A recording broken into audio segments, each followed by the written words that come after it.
Anda kembali bersama kami, pemirsa. Dukungan terhadap rakyat Palestina yang menjadi korban serangan Israel terus mengalir hingga saat ini.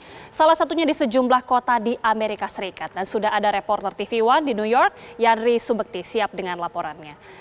Ya, selamat malam Yanri. Apakah gelombang protes serangan Israel masih berlanjut di Amerika Serikat? Benar sekali kita Malika, terutama pasca penyerangan terhadap gedung pers beberapa waktu yang lalu ini. Gelombang aksi masif terjadi di beberapa kota besar di Amerika Serikat, termasuk di antaranya di kota New York. Sejumlah bahkan bisa dikatakan ribuan warga, bukan hanya Muslim tapi juga warga lokal, warga Amerika Serikat non-Muslim pun berjalan di beberapa lokasi tempat yang selama ini memang dijadikan aksi demonstrasi seperti di Washington Square.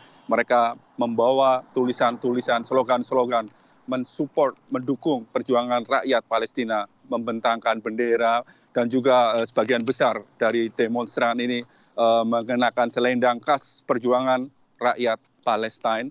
Dan sementara itu juga Presiden Biden beberapa waktu yang lalu, sesaat setelah pengeboman tersebut, menelepon secara terpisah kedua pimpinan dari baik itu dari Palestina, Presiden Mahmud Abbas, dan juga secara terpisah menelpon Perdana Menteri Netanyahu. Namun banyak pihak menyayangkan dari pembicaraan telepon tersebut, Presiden Amerika Serikat masih saja secara hanya formalitas menyayangkan akan aksi tersebut dan berharap agar keduanya mengakhiri ataupun saling menahan diri. Dan juga beberapa pejabat ataupun kementerian dari Amerika Serikat pun ini ada yang juga ikut mengecam akan peristiwa pengeboman dari gedung pers tersebut. Di antaranya adalah Menteri Luar Negeri Amerika Serikat,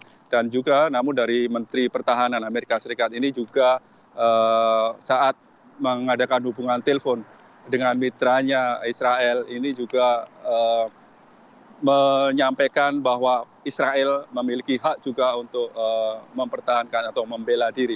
Namun demikian, di dalam negara Amerika Serikat sendiri, terutama di partai Biden, yaitu Partai Demokrat, Presiden Biden ini memperoleh tekanan yang luar biasa sekali dari warganya untuk lebih secara real, secara aktif menekan Israel untuk menghentikan serangan-serangan tersebut yang mematikan jumlah sangat banyak sekali, terutama dari warga sipil. Dan aksi demonstrasi ini akan terus berlangsung di kota New York maupun di kota-kota besar. Tidak hanya, sekali lagi, hampir seluruh sebagian besar warga Amerika menyayangkan pengeboman yang mengakibatkan banyaknya jumlah warga sipil meninggal di Palestina. Kita kembali ke studio. Iya, Anda mengatakan bahwa sejauh ini Presiden Amerika Serikat Joe Biden sudah menelpon Mahmud Abbas, kemudian juga sudah menelpon Benjamin Netanyahu. Kemudian bagaimana respon dari PBB mengenai hal ini atau Dewan Keamanan PBB? Ya, hingga saat ini untuk Dewan Keamanan PBB yang berpusat di Jenewa dan juga ada kantor PBB di New York, hari ini masih hari libur. Dan diharapkan nanti hari Senin ini mulai mengangkat kembali isu konflik yang terjadi antara Palestina dan Israel yang akhir-akhir ini meningkat.